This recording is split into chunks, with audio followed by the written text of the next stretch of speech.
Welcome to stock analysis stock for futures. நம்முடைய சேனல்ல Nifty 50 bank Nifty Sensex levels and வேல்யூஸை post market ரிப்போர்ட்ல அப்டேட் பண்றோம். பேங்க் நிஃப்டியோட லெவல்ஸ் அண்ட் வேல்யூஸை லைவ் மார்க்கெட்லயும் அப்டேட் பண்றோம். நம்ம சேனலை இப்பதான் நீங்க ஃபர்ஸ்ட் டைம் பாக்குறீங்க, வீடியோ ஸ்கிப் பண்ணாம பாருங்க. I am not SEBI register person. This video content only for education பர்பஸ்க்காக மட்டும்தான். வாங்க வீடியோவில் போகலாம். பேங்க் நிஃப்டி வியாழக்கிழமை பங்குச்சந்தை முடிவிலே நம்ம பேசியிருந்தோம். புல்ஸோட பிரைமரி ரெசிஸ்டன்ட் வந்து 54,938. பேஸோட பிரைமரி சப்போர்ட் வந்து 54,858 பேசியிருந்தோம். இன்று பங்குச்சந்தையோட துவக்கம் வந்து 54,937. அதாவது பிரைமரி ரெசிஸ்டன்ட் கீழே தான் பங்குச்சந்தை துவக்கப்பட்டது. அதாவது நியூட்ரல் ஓப்பனிங்.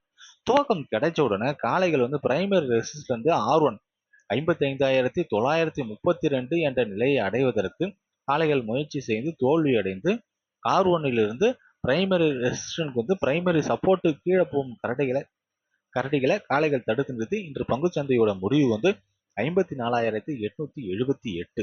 இதை பொறுத்து செவ்வாய்க்கிழமை பங்குச்சந்தையுடைய புல்ஸோட பிரைமரி ரெசிஸ்டன்ஸ் R1 R2, பேஸோட பிரைமரி சப்போர்ட் S1 S2 என்னன்னு நம்ம பார்த்துடலாம்.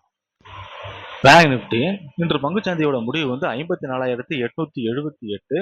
இதை பொறுத்து செவ்வாய்க்கிழமை பங்குச்சந்தையுடைய புல்ஸோட பிரைமரி ரெசிஸ்டன்ட் வந்து 54,938, R1 வந்து 55,932, R2 வந்து 56,508. பேஸோட பிரைமரி சப்போர்ட் வந்து 54,878, S1 வந்து 54,561, S2 வந்து 54,082. பங்குச்சந்தை பகுப்பாய்வில் கூறப்படும் கருத்துக்கள் நிலை மதிப்புகள் உங்களுக்கு பிடித்திருந்தால் லைக், ஷேர், சப்ஸ்கிரைப் பண்ணுங்க. உங்கள் கருத்துக்களை கமெண்ட் பாக்ஸில் தெரிவிக்கவும்.